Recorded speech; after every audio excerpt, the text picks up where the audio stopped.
Hosanna,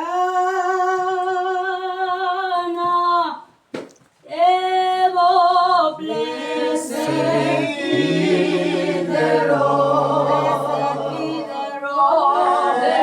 Salvation.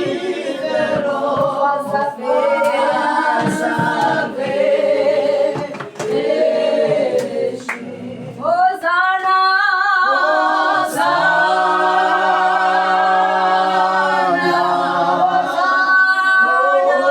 blessed be the Lord.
Blessed be the Lord. Blessed be the Lord. My salvation.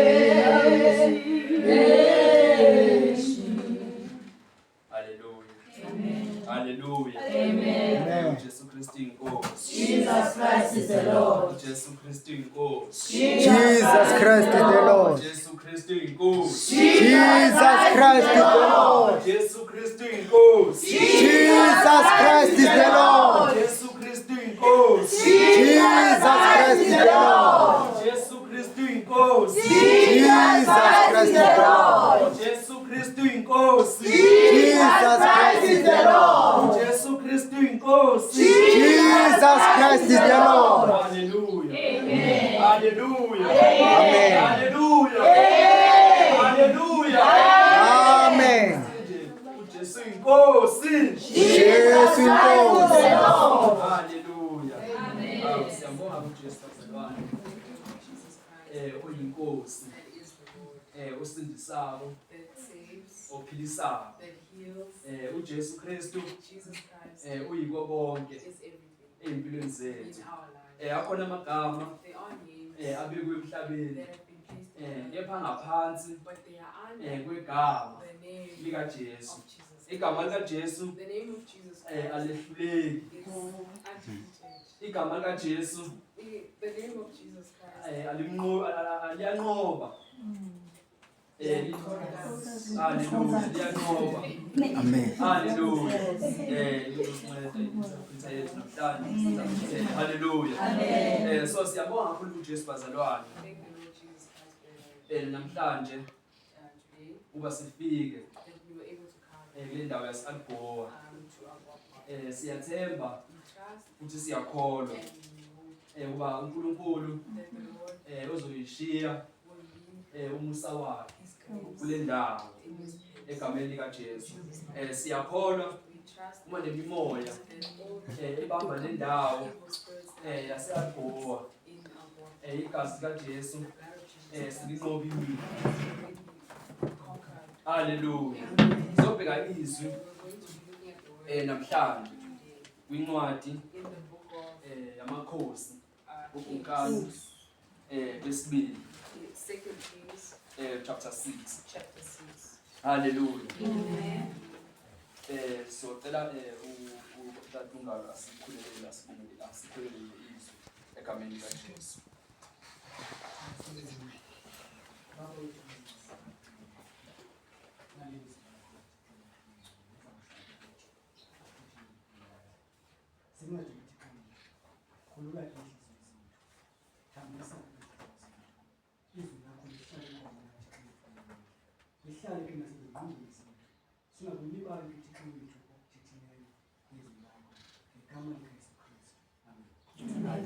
Hallelujah. Sifunda incwadi yamakhosi esibili kumkani wesibili chapter 6 sizocela nje oyedwa wesixhosa sifundele from verse 1 until verse 7.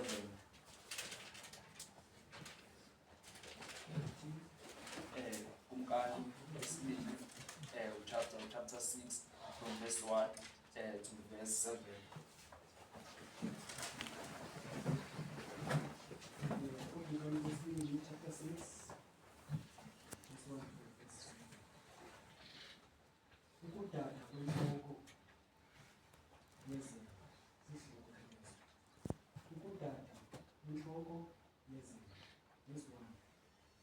Bathi unyana abaprofeti u-Elisha, khawubone le ndawo sihleli kuyo phambi kwakho, sikunene kuyo, makhe siye tabathele khona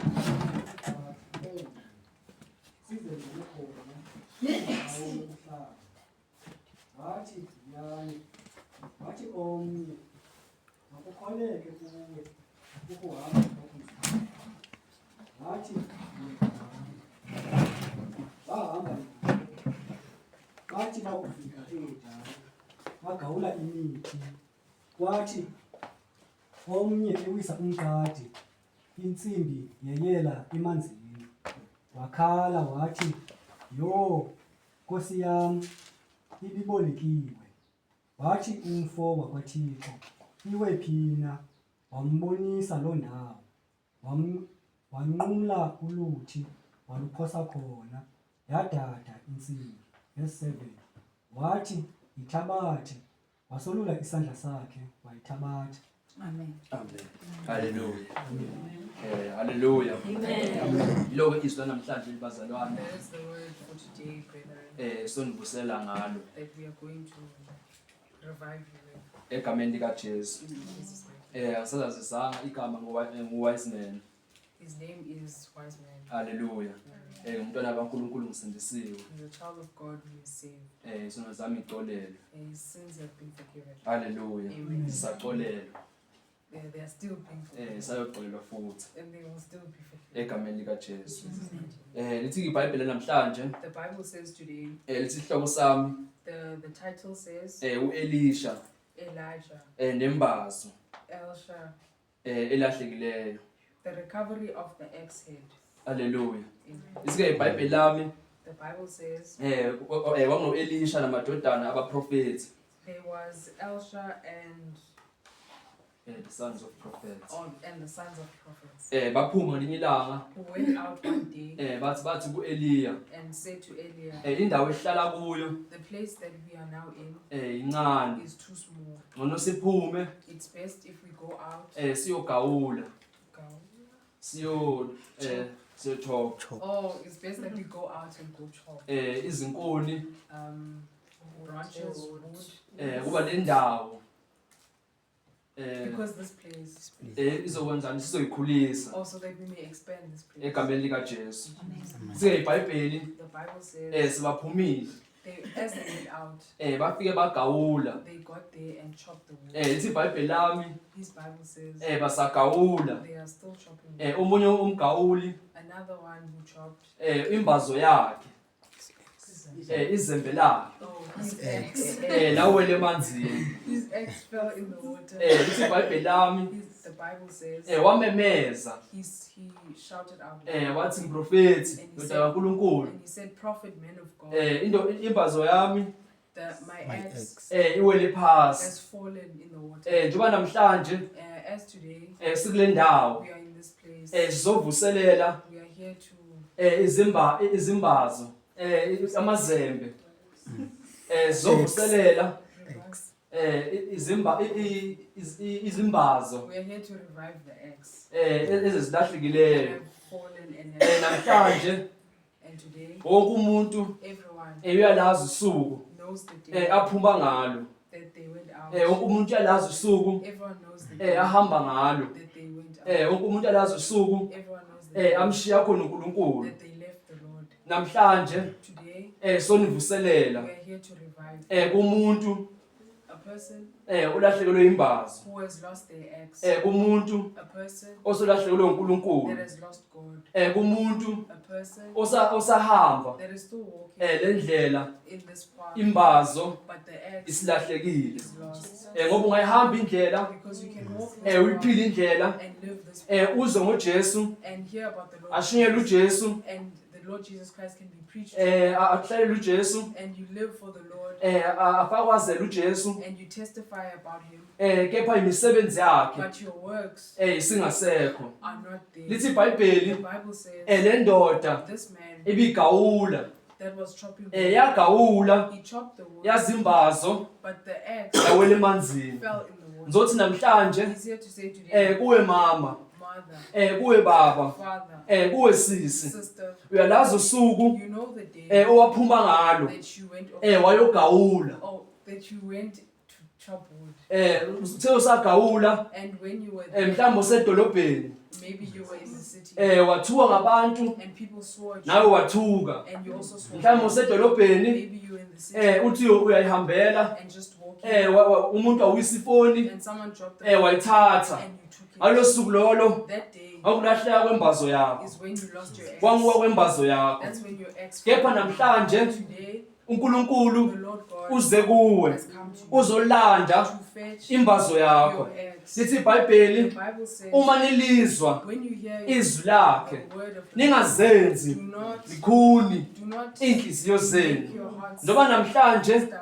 sizothi kuwe Today we are here imbazo to yakho your ex. iwelephi Where has your ex khumbula gone? Remember, lithi the iBhayibheli Bible says, khumbula remember lapho uwe khona where you have bese fallen, and uyavuka then get up. uvuka kwakho And when you get up, kusenhlizweni yakho it's in your heart. uvuka kwakho When you get up, akukho kimi it's not kepha in his uvuka hands. kwakho Your rising kuNkulunkulu is in the Lord. lithi iBhayibheli The Bible uthi says, uNkulunkulu uthi uJesu kuJohani the Lord says in the Bible, Johani John, ngiyayazi imisebenzi yakho I know your works, and futhi ngiyakwazi and I know ukuthi ukhuthele that you are nokuthi determined, uyabekezela and that you uyabekezela persist endleleni yakho in your heart. kodwa nginento But kuwe I have something. uthi lelo thando lakho lakuqala Your first love. kepha namhlanje But today, ngizothi vuka He says, rise. nami namhlanje Today, ngizothi kuwe He says, mama mother, tata father, vuka rise. lithi iBhayibheli The Bible says uJohani that uJoshua that Joshua ezothatha uhambo was about to go on a nama-Israyeli with the lithi Israelites. iBhayibheli The Bible says uNkulunkulu the Lord God wathi Joshua said, Joshua, lencwadi this book yomthetho of the Lord, mayingasuki kuwe let it not depart. wozindla ngayo wozindla ngayo meditate upon it upon it. so namhlanje So today, sizothi kini we are here to say lencwadi this book iyona is the book ezosiza wena that will help you. ukuthi lapho imbazo yakho That where your ex yalahleka khona has fallen ayibe siyabuyiswa must be returned. so namhlanje So today, ngizothi kini bazalwane He's here to say, uma imbazo singasekho if you don't have your ex, imisebenzi angeke ibe you khona won't have. uma imbazo singasekho If you don't have your ex, nokuphila nako you sekuyize don't have. You're living for nothing. ngaba khona imali You can have money. ngaba nazo izinto You can have things zakulo mhlaba materialistic. kepha umpostoli uPawula But the apostle uphinde naye abhale says, uthi ke leBhayibhelini uthi iBhayibheli lithi iBhayibheli He says in the Bible, incwadi kaFilipi in the book of Philippians, uthi konke he says that okuyinzuzo kimi that is gain, uthi ngakushaya indiva all that is gain to him, he forsook.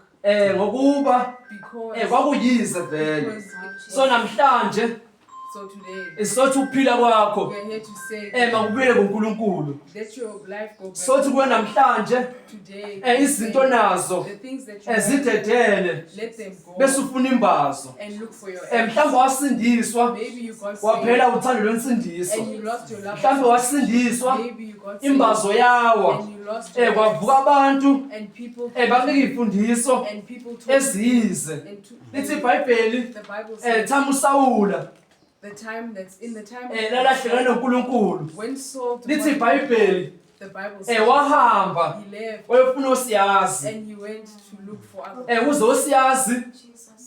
ukuze osiyazi ukuze izangoma ababhuli people. He went to other gods kwabamsize to help him bamvusele to to revive he went to other gods and he asked them to revive lento kade ebenayo what he had lost. ngoba lokuqala Because in the beginning imbazo likhona he had the axe, imisebenzi bekayenza his works uNkulunkulu ekhona and God was with kepha him. wahamba indlela But he lost track yazimbazo yanqamuka and he lost his axe. wasala umphini And he also the only thing yasala that- induku yembazo of the handle imbazo the axe isingasekho was left sothi behind. namhlanje Today we are saying uzungamlisi uSawula don't be like him owahamba who noNkulunkulu walked with God waze walahlekelwa and then he lost uNkulunkulu and then he lost sothi God. namhlanje kuwe So today we are saying vula amehlo akho open your eyes. namhlanje inkosi The Lord izolanda wena is coming to namhlanje inkosi the Lord God izosindisa is wena here to save you. uNkulunkulu uyazi The Lord ukuthi knows wena ebusuku that you awulali don't sleep. uyazi uNkulunkulu ukuthi The Lord wena knows that ingane your ziyakuhlupha children are kepha uNkulunkulu yena but the Lord owakunika knows. izingane He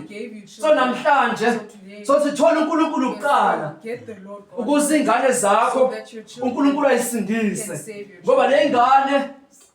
ngoba lezi ngane Because your children ziyisipho are gifts ezivela that kuNkulunkulu come from God. uNkulunkulu esengasekho If you don't have uyasikhohla isipho then sakhe he forgets. fana nomuntu okholwayo It's just like someone ohamba who noNkulunkulu and walks with the enawo amandla okushumayela with the passion and kepha uma isiphiwo but if the gift sikamoya the spiritual gift oyingcwele of the Holy Spirit sesingasekho is not there noNkulunkulu and God akahlali khona does not do sothi kuwe namhlanje He's here to say uNkulunkulu the uyakuthanda Lord loves sothi kuwe namhlanje He's here to say siyebo siyazi that we know kuwe nefamily yakho that your family iyakuthanda loves you. kepha uthando But love, lukaNkulunkulu the love of God namhlanje today, silulethe empilweni yakho we have brought the love of awufuni God. ke wena Don't you want ulu-experience to experience uthando the love lukaNkulunkulu of God olungapheli that does not end, olumile that is standing unaphakade forever? bangakuthanda abantu People can love ohlala you. nabo The people that Angakuthanda umyeni wakho, your husband, usengakudivosa your husband, bese ngakuthanda abantu people can love osebenza nabo the people you bazodinwa nguwe but they will get tired of kepha uNkulunkulu the Lord God. uma sefikile empilweni When yakho he comes into your life, uzovuselela he will revive. amandla He okuphila will revive noma ungathembela even if you can kwimali onayo in your mind, noma ungathembela even if you can kwizinto trust nazo in your riches, zidepende emalini those things are dependent. uma uNkulunkulu engekho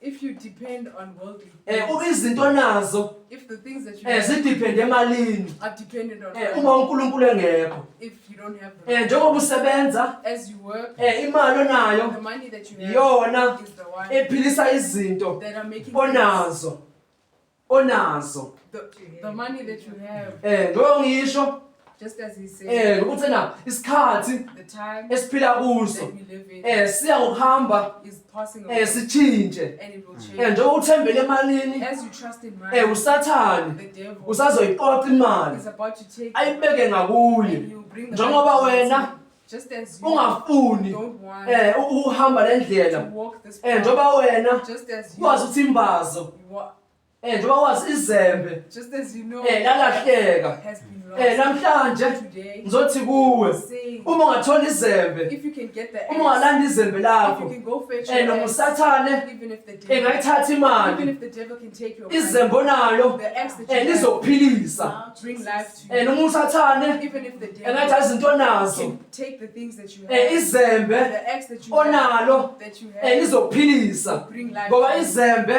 Because the axe likaNkulunkulu of the Lord, linamandla it has power okwenza konke to do all lithi things. iBhayibheli The Bible says, mayebhala iBhayibheli uJesu when the Lord uthi writes uJesu the Lord says, kunzima it is hard. uba kena umuntu onezinto zonke It's hard for someone ayohlala nenkosi It's hard for ehlalweni sayo It's hard for sothi namhlanje the Lord says, izinto nazo the things that you have nempilo oyithembile and the life that you trust ize useless is for uma uJesu engekho if you don't have the so Lord, namhlanje so today sokunikeza izembe we are here to give you ezovusa ikhaya lakho that will bring ezoqinisa ikhaya lakho that will strengthen bazamile abaprofethi the prophets have tried zamile inyanga the traditional healers kepha have tried, sijaji but we are not kepha judging. sothi But we namhlanje are here to say today, awunike uJesu ithuba give the Lord Jesus awunike Christ uJesu a ithuba chance. Give Jesus Christ ozolanda izembe lakho to fetch your axe, ozonqoba ngalo that you will conquer imimoya ekhaya lakho that you will conquer ozonqoba ngalo that you will conquer izinto ekhaya the lakho things in your lithi home. iBhayibheli lami The Bible says, ngalibhala kwincwadi yaSamuel the Bible says in the Bible uDavide that David wayengumfana was a man, omuhle kuNkulunkulu was a boy that was lithi iBhayibheli the Bible says kwakunendodana there was a man kaSawuli of Saul, kwakuJonathani of lithi Saul had a iBhayibheli son. lithi The iBhayibheli Bible says thana uDavide the time that uSawuli engamfuniyo the time that David did not want Eh. Saul didn't want David. uDavide waya kuJonathani uJonathani waya kuDavide Jonathan went to David benza isivumelwano and they had an agreement. lithi iBhayibheli lami The Bible says kuncwadi kaMahebheru in the book of Hebrews, bekani manje look now, sekhona isivumelwano there's an agreement esisha that says esinguJesu a new covenant that is Jesus Christ esosindisa that is going to save izizwe zonke all the nations. ibambe ngicela ukuqhubeka lithi iBhayibheli lami bazalwane kena manje ibhala incwadi kaMahebheru sikala bhekana mase khona isivumelwano esisha esinguJesu Kristu esosindisa izizwe zonke egameni likaJesu khona bangasivika bafuna isingisi ngicela siqhubeka my sister lithi iBhayibheli lami ke incwadi sesizothandaza We're about to pray. incwadi verse 5 cela ufunde lesingisi Samuel 2 Kings chapter 6 verse 6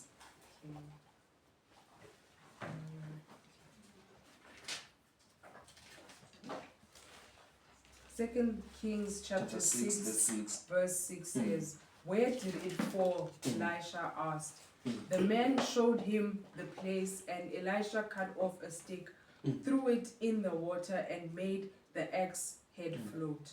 verse 7 Verse 7, take it out, he ordered, and the man bent down and picked it up. hallelujah Hallelujah. lithi ke iBhayibheli The Bible says, sesothandaza as we're about to go back, lithi le ndoda he says that this man yamemeza shouted, yathi muntu he kaNkulunkulu said, man of God, imbazo yami where has izembe lami oh, my axe liwele has emanzini fallen in the lithi water. iBhayibheli lami The Bible says le ndoda that this man ebikade isebenza had worked, ekusebenzeni kwayo and in his working, izembe layo his axe lawele emanzini fell in the water. lithi iBhayibheli The Bible says le ndoda this man yamemeza shouted yathi muntu and kaNkulunkulu said, man of nali God, izembe lami here is my axe, seliwele and emanzini it has fallen in the water. woza Come ungisize and help me. lithi The iBhayibheli Bible says le ndoda that man likaNkulunkulu of God, uElisha Elisha, weza came ephethe holding istick a stick, wasiphosa and he threw it emanzini in the water. lithi The iBhayibheli Bible says izembe the axe, lanyuka laphakama oh, the axe rose emanzini from the water, walithatha and he took it. so namhlanje So today, njoba ngisho just as it yithi says, wena ozaziko you know uthi wena noNkulunkulu where you and the Lord, lumephi uhambo lwakho where you are standing with God. lumephi uhambo You lwenu know where you're standing ngoba with lithi God. iBhayibheli The lami Bible says kwincwadi in kaAmos the book of Amos bahamba na that uyabuza bangahamba na oh, the Bible, the book of the Bible says in the book of Amos eh It's asking that the two people can go together. Oh, it's asking can two people go together Bengavumelananga. without agreeing. So namhlanje So today sizokuncenga we are here to sithi uyalazi usuku you know the day imbazo yalahleka that khona. you lost your Ngoba ex. njengoba ngisho Just as he said, ithi imbazo uma selahlekile when your ex is unezinto ongakwazi there kuyinqoba. are things that you can't conquer. Unezinto ongakwazi There ukuzehlula are things that you can't defeat ngoba imbazo ayikho. because you don't have your ex. So namhlanje So today sothi nguwena laziko we're here to say that you know usuku the day lolahleka kwembazo. that you lost your Njengoba ex. namhlanje Today usunezifo you have diseases. ezingena ngaphakathi You kuwe have diseases ngoba imbazo because you lost your ex. siyalahleka. Because you Uma lost bekhona imbazo If you had your ex, bozokwazi ukusebenza you would have been able to work uzinqobe izifo. and conquer the sicknesses. Njengoba namhlanje Just as today, we sizothandaza. are here to pray. Impilo yakho Your life, yaziwa nguwe. you know your life. Impilo yakho Your life yosindiswa nguwe will be saved ngokubuyisa imbazo. by bringing back. Sothandaza namhlanje I'm going to pray nomuntu olahlekelwe. for a person who has Ngomuntu lost, ongalahlekelwanga because a person who has not lost akayiboni inkinga. doesn't see a Ke problem. umuntu olahlekelwe But a person who has uyeza emoyeni they wakhe. feel in their spirit. Ithi iBhayibheli lami The Bible says meyebhala uGalathiya in the book of Galatians, uthi akusemina it says that it is not ophila me who ngaphakathi lives within, kepha but nguKristu it is Christ ophila ngaphakathi that kimi. lives within me. Uma uKristu ephila ngaphakathi If Christ dwells ukuthi within you, izembe it lisekhona. means that you still have Kodwa the uma ex. uKristu But asengasekho if Christ is not nezembe within you, then lalahleka. you have lost the ex. Izembe lalahleka When the ex is lost, ngezinto ezincane. oh, you can lose the ex because of small things. Uma sesiyabheka If you look, impilo esemakhaya life in the abantu abagawula izinkuni people that fetch wood, uma basebenzisa izembe lawo when they use their ex, bashaya amatshe ngalo they hit rocks with it, bagcine bahamba lolisa. and then they go and sharpen it. So nawe So you mhlambe lisekhona izembe maybe you still have your ex, lezi selaphela ngamandla okugawula. but it has lost the Sothi power. namhlanje So today we woza kuJesu come to the Lord alizivuzele Jesus, izembe and He will sharpen your ex, aliqinise izembe and He will make it lihambe strong so losebenza. that it can work. Uma izembe seliright When your ex is amadimoni ahluphayo the demons that are ebusuku uma wedwa the demons that azonqotshwa you yizembe. at night, Ungaba nawo amandla you can have okulwa the kodwa uma strength, izembe but if the ex selonakele is not working, alikwazi it ukusebenza. can't work effectively. Ungasebenza ngalo You can use kuze it kuphela amandla akho. until you lose Ungasebenza your ngalo you can work into with it. esebenzayo into esebenza kuyo Oh, you can use the ex. mhlawumbe usebenze ey'nkunini Oh, you can use the Uchophe ex for inkuni. whatever works, but iy'nkuni zingawuboni umehluko but nothing will happen ngoba izembe because your ex osebenza that ngalo you are working with selimoshakele. is broken. Namhlanje Today, ngiyafuna you want, ukuthandaza oh, He wants us to pray nomuntu with someone othi imbazo that says their ex ngisenayo that is not sharp enough, kepha siyonakala. or it's broken. Imbazo The ex, ngisenayo I still have the kepha ex, ngikwazi but I ukuyisebenzisa. can't use it. Imbazo isekhona The ex is still there, kodwa usathane but the devil uyangehlula is defeating me ngoba mina because I'm ngikude far nenkosi from uJesu. the Lord Jesus. Uma uJesu ekhona If the Lord Jesus amandla the strength okusebenza to work nembazo and the ex azogcwaliswa. will be revived. Lithi The iBhayibheli Bible says izinsizwa the sons, nezintombi all the sons and the daughters of God zaphela ngamandla lost, nabantu abasha and the youth ziyawa nokuwa the youth can fall, kepha but abamethembayo those who trust in uJehova the Lord God, bayohlaziyeka. they will revive them. So namhlanje So today, sifuna ukuthandaza I'd like to pray nomuntu with someone omethemba who uJehova trusts in the Lord, kuthi imbazo ekhona kuye that the ex that they have isengahambi yosebenza, can still work, isengamnqoba can usathane still defeat ngoba him, wena because you are ungumntwana a child kaNkulunkulu. of God. Awusiyena You are not umntwana a child kaSathane. of the devil. Noma impilo ingahlukumeza Even if life can shake kepha you, ungumntwana but you're a child of kaNkulunkulu. God. Of God. Sothandaza I'm manje going to pray. simile ngeenyawo.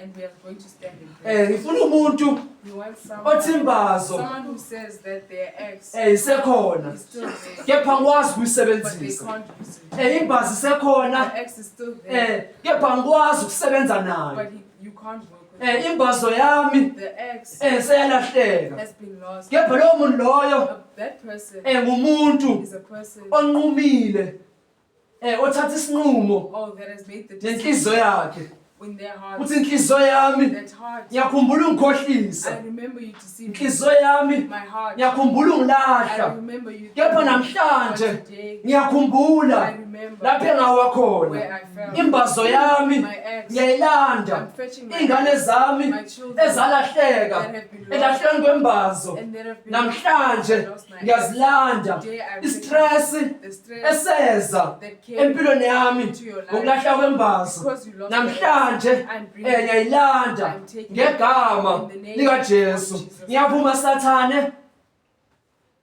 He agrees that the devil beselihluphile impilo yami had tortured his life. namhlanje. But today, Imbazo the ex iyabuya is coming back. namhlanje. Today, Imbazo the ex yalahleka. that had been lost, Ngiyavuma you agree namhlanje that today iyabuyiswa. it's being brought back. Inhliziyo yami My heart, ngiyavuma. I agree Imbazo yami that my ex yalahleka. had been lost. Ngiyathandaza manje. You are going to pray, Ngifuna umuntu and someone who says othi imbazo yami that their ex yalahleka. has been lost. Othi imbazo yami Someone who says ayisagawuli. that the ex is not Amadimoni, working. The demons, abathakathi the people who do witchcraft bayihlupha impilo yami. are bothering your Kepha life. namhlanje But today, ngifuna ukulanda imbazo. I want to fetch Ingane zami my children ziyehluleka. are being defeated. Ingane zami My children, kunzima ukuya esikolweni. it's hard for my Kepha children, namhlanje but today ngilanda imbazo I'm fetching my ex ezosiza ikhaya lami, ezowakha umuzi and wami. will build my home. Namhlanje Today, ngilanda imbazo